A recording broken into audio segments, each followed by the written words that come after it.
Sino dito naniniwala o sino dito ang may gusto na si Pangulong Bongbong Marcos ang nangunguna sa pagpapa-impeach kay Inday Sara Duterte? Na yung sinabi ni Pangulong Bongbong Marcos na, "Wag na nating ituloy ang impeachment, wala namang maitutulong sa bayan."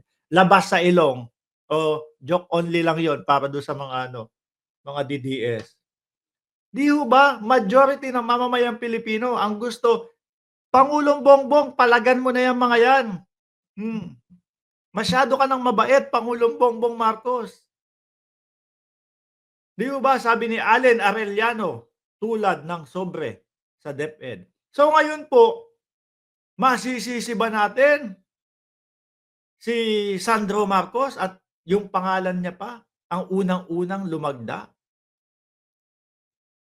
'di ba?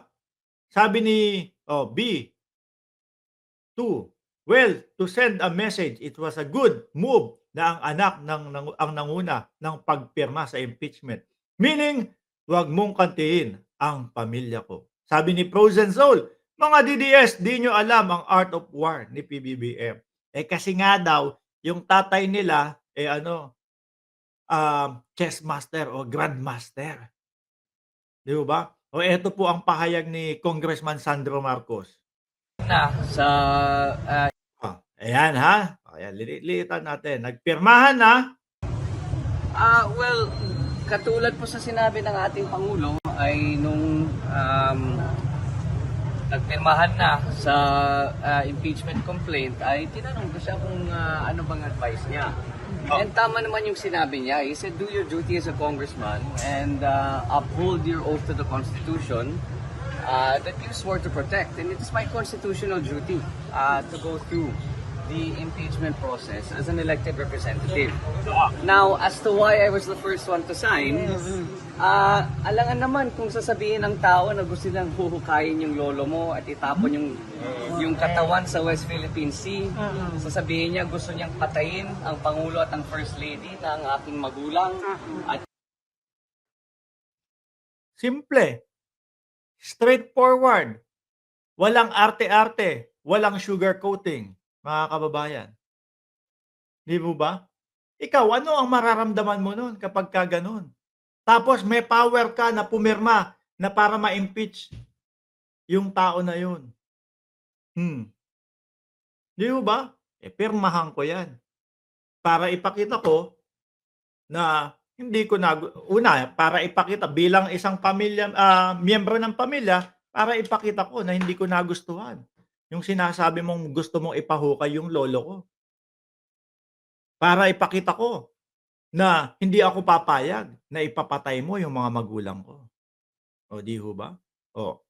At siyempre mga kababayan, yung kanyang, pagiging congressman na nakikita niya naman po yung mga hearing na meron talagang mga itinatago na ayaw sagutin ng kampo ng Vice Presidente, mga kababayan.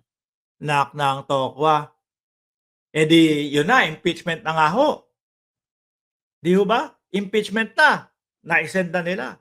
Nag-antay tayo ng napakahabang araw, napakahabang oras para mapakinggan natin ang side ng Vice Presidente. Ako bigla akong napa-live nun, eh. Ano, maipakita lang natin doon sa mga viewers natin na eto na ang Vice Presidente magsasalita na. Putik,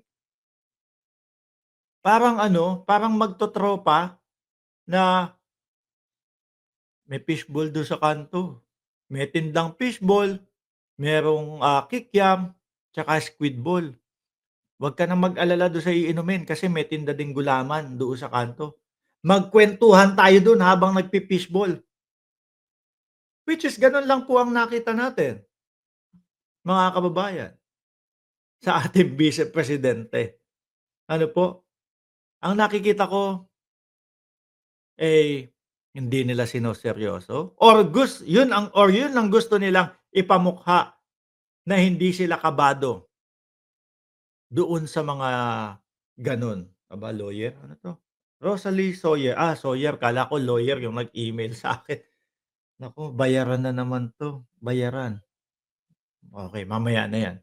'Di ho ba, mga bossing, sabi si Chi, One squad forever. Kinikilig?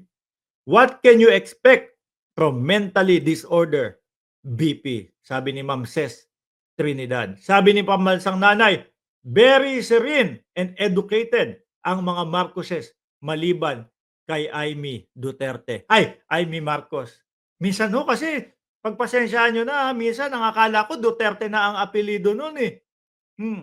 Kaya lang ho, sa side naman po ng mga DDS, hindi din siya ma-appreciate. Kasi ramdam na talagang ayaw niyang mawala yung boto ng mga DDS, ayaw niyang mawala yung boto ng mga government supporters, kaya namamangka sa dalawang ilog ho, mga kababayan. Ano po, kung kayo man ay isang, congressman na kagaya ni Sandro Marcos, o kayo na lang ang lumagay sa posisyon ni Sandro Marcos, mga kababayan. Baka kung meron pang nangunguna sa number 1, dun mo ilagay yung pangalan mo para ipakita sa kanila yung gusto mo na sa kanila talaga, na ayaw mo na sila.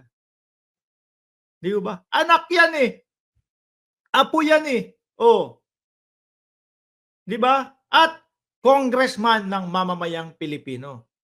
Hindi po congressman ng Duterte, hindi po senador ng Duterte, o hindi po congressman ng Marcos, hindi senador ng Marcos. Dahil miski ho tayo, ordinaryong mamamayang Pilipino, alam po natin ang mga nangyayari sa politika ng Pilipinas, mga kababayan. Kaya, naku, wala na po yan talaga. Talagang malaliman na pong mga, kumbaga, malaliman na pong pagpapa-impeach yan, mga bossing. Nasaan na ba tayo?